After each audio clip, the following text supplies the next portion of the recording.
Bendecido con toda bendición de lo alto, soy la pastora Ibelis Tejera y estamos viendo el Salmo 91, un salmo precioso, un salmo de protección y estamos viendo verso por verso este salmo.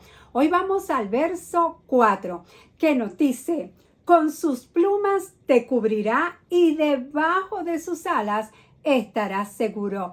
Escudo y adarga es su verdad. Con sus plumas te cubrirá y debajo de sus alas estarás seguro. Esto es protección donde quiera que veamos en este salmo. Ahora, muchos piensan que esto es cuando la gallina protege a sus polluelos, ¿verdad? Debajo de sus alas, debajo de sus plumas. De hecho, Jesús, refiriéndose a Jerusalén, en un momento dado dijo: ¿cuántas veces quise juntar a tus hijos como la gallina a sus polluelos debajo de sus alas y no quisiste? Pero también este verso 4 se refiere a otra cosa. Se ve muy bonito lo de la gallina, ¿verdad? De los pollitos debajo de las alas de la gallina, y eso es protección. Pero también este verso 4 tiene que ver con otra cosa, que el judío entendía muy bien cuando leía sobre sus alas y plumas. ¿Sabes por qué? Porque señalaba hacia el arca del pacto. Esto era lo que el judío entendía cuando decía ese verso 4: con sus plumas te cubrirá y debajo de sus alas estarás seguro. De todo lo que había en el templo, lo más santo, ¿verdad? Aquí tenemos una réplica, una miniatura, no réplica, miniatura de lo que era el arca del pacto. Y de lo más santo que había en el lugar santísimo estaba el arca del pacto. Estaba hecha de madera, pero cubierta con oro. En la tapa del arca del pacto estaban dos querubines que estaban labrados a martillo de una sola pieza de oro. La tapa se conoce como propiciatorio. Esta tapa se llama propiciatorio. ¿Y qué era eso? Para entender esa palabra, tenemos que ver lo que había dentro del arca. En el arca estaban las tablas de piedra donde estaban tallados los 10 mandamientos. Eran las segundas tablas que Moisés, ¿verdad?, tenía, porque recuerden que las primeras él las destruyó. Y entonces también ahí dentro había un recipiente con maná, ¿verdad? Y también la vara de Aarón que reverdeció. Esas cosas que habían, esas tres cosas, tipifican el rechazo y el fracaso del hombre. Por ejemplo, cuando estaban aquellas tablas, ¿verdad? Allí dejaban ver el rechazo del hombre a las leyes de Dios. Cuando estaba el maná, ¿verdad? En un recipiente dorado había el maná, tipificaba la rebelión del hombre, el rechazo de la provisión de Dios. ¿Se acuerdan que rechazaron completamente el maná? En un momento dado dijeron que ya estaban cansados, hartos del maná. Bueno, eso simboliza el rechazo a la provisión de Dios. Y por último, esa vara de Aarón que reverdeció es símbolo del rechazo del hombre al liderazgo señalado por Dios. Esas tres cosas entonces tipificaban el rechazo y el fracaso del hombre. Y Dios ordenó que esas tres cosas se colocaran en el arca y las cubrieran con el propiciatorio, con la tapa, ¿verdad?, donde estaban esos dos querubines. ¿Qué estaba diciendo Dios con esto? Que su misericordia, que su amor eran y son muy grandes por nosotros. Mira Éxodo capítulo 25, versos 17 al 22.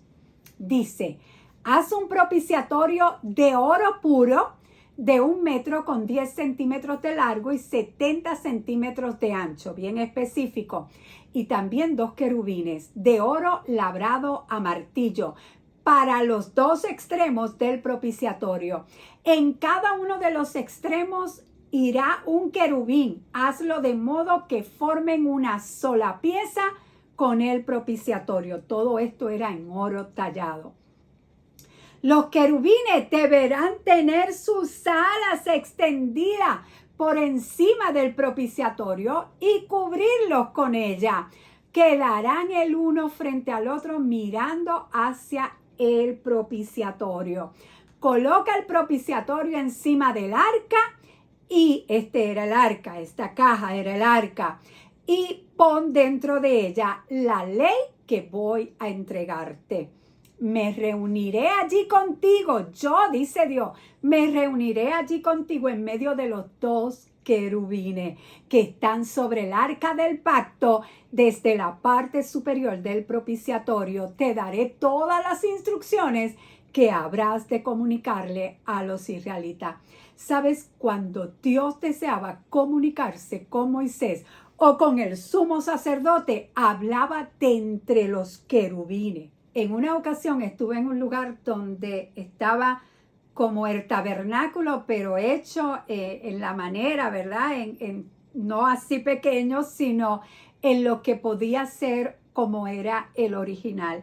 Y cuando entramos al lugar santísimo, del medio salía humo, ¿verdad? Pues yo me imagino que así era algo que podía estar viendo Moisés en ese momento, que se comunicaba Dios con él, porque cuando Dios se comunicaba con Moisés o con el sumo sacerdote, hablaba de entre los querubines que estaba en el propiciatorio. Y el término hebreo para la palabra propiciatorio es kaporet y significa propiciatorio, expiatorio, lugar del perdón, tapa cubierta y cubierta propiciatoria. Este término viene del verbo de la raíz que significa cubrir, tapar. En ese momento era tapar el pecado. El día de la expiación, en el Yom Kippur, que significa el día de las cubiertas o propiciatoria, el sumo sacerdote entraba al lugar santísimo y salpicaba parte de la sangre del animal ante la cubierta. Y ese acto hacía que los pecados fueran cubiertos con aquella sangre. Todo esto es era sombra de Cristo. Cristo llevó su sangre, aleluya, no ante una cubierta propiciatoria literal, no, sino ante la misma presencia de Dios en el cielo. Recuerde que esto simbolizaba la presencia de Dios, pero Jesucristo no puso la sangre suya aquí en algo literal. Él fue a la misma presencia de su Padre y roció la sangre en los cielos. Y una vez que la sangre de Cristo nos ha limpiado de nuestros pecados, Dios ya no nos ve más esos pecados en nosotros. Antes de Cristo, bajo el antiguo pacto, los pecados eran cubiertos bajo la sangre del animal sacrificado una vez al año. Pero ahora Dios ve la sangre del Cordero de Dios, que quita, no cubre, quita el pecado del mundo, nos dice en Juan 1:29. El siguiente día vio Juan a Jesús que venía a él y le dijo: he aquí el Cordero de Dios que quita el pecado del mundo. Hebreos 9:12 nos dice: entró una sola vez y para siempre al lugar santísimo. No lo hizo con sangre de machos cabríos ni becerro, sino con su propia sangre, logrando así el rescate eterno. Aleluya. Cristo no entró a ese santuario para ofrecer a Dios la sangre de animales, sino para ofrecer su propia sangre. Entró una sola vez y para siempre. De ese modo, aleluya, de ese modo hemos sido librados del pecado y de la muerte. quiero que veas algo tremendo en Juan 20, 11 y 12. Mira esto. Juan 20, 11 y 12. Cuando Jesús murió y resucitó, dice que María se quedó afuera, llorando junto al sepulcro. Mientras lloraba, se inclinó a mirar dentro del sepulcro y vio dos ángeles vestidos de blanco, sentados donde estaba el cuerpo de Jesús. Óyeme, uno a la cabecera y otro a los pies. ¿No se te parece algo?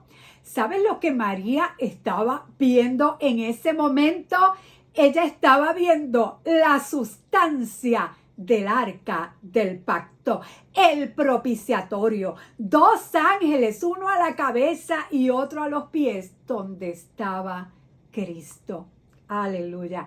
No hay mejor lugar que estar bajo sus alas. Salmo 91:4 dice también: con sus plumas te cubrirá. En un momento dado, como te dije, Jesús se quedó mirando hacia Jerusalén y dijo en Lucas 13:34, Jerusalén, Jerusalén, que matas a los profetas y apedreas a los que te son enviados. ¿Cuántas veces quise juntar a tus hijos como la gallina sus polluelos debajo de sus alas y no quisiste? ¿Sabes? Esto es protección divina. Protección divina diariamente, porque aquellos no quisieron, pero nosotros sí queremos que nos cubra con sus plumas, aleluya, que nos proteja diariamente. Todos los días Dios te cubre, Dios te protege, en Él estás seguro. Lucas más adelante nos narra que Jesús lloró al ver la ciudad. Él deseaba juntar a Israel bajo sus plumas, como la gallina junta los polluelos bajo sus alas.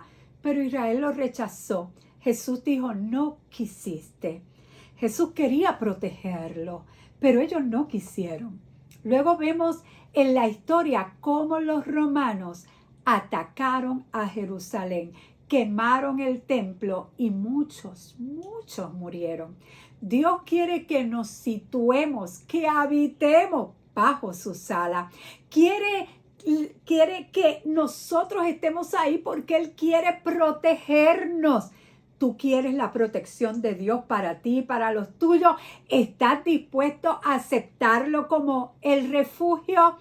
Dígaselo todos los días: Señor, tú eres mi refugio, en ti confío. El verso 4 termina diciendo: escudo y adarga es su verdad. Una adarga es un pequeño escudo, ¿verdad? Redondo, usado para luchar cuerpo a cuerpo. Y un escudo es mucho más grande. Lo puedes clavar en el suelo y esconderte tras él cuando se están lanzando flechas o piedras. Así que ya sea un ataque de cuerpo a cuerpo, de frente a frente, grande o pequeño, su verdad se convierte en un escudo que nos protege. Efesios 6:16 nos dice: tomen el escudo de la fe, con el cual pueden apagar todas las flechas encendidas del maligno. El escudo de la fe te cubre por completo. Otras versiones, ¿verdad? En vez de usar la palabra adarga, usa la palabra baluarte. El Salmo 91:4 en otras versiones dice: pues te cubrirá con sus plumas y bajo sus alas hallarás refugio. Su verdad será tu escudo y tu baluarte. Su verdad. Esta es la verdad. Jesús dijo en Juan 17:17: santifícalos en la verdad. Tu palabra es verdad. Es la verdad. Un escudo es un refugio. Aleluya. Y la verdad es donde tenemos ese refugio. Sus fieles promesas, las fieles promesas que Él ha hecho, son tu armadura, son tu protección. Cuando tomas la palabra de Dios y la crees con tu corazón y la confiesas con tu boca, esa palabra se vuelve escudo y tu refugio. Continuamos más adelante con el verso 5 que nos dice: no temerás al terror nocturno, ni saeta que vuele de día. Para que recibas notificaciones de esa próxima enseñanza y la puedas ver, suscríbete al canal, activa la campana de notificaciones para que no te la pierdas. Nos vemos en la próxima enseñanza y recuerda que tú estás bajo las alas del Altísimo. Bendecidos.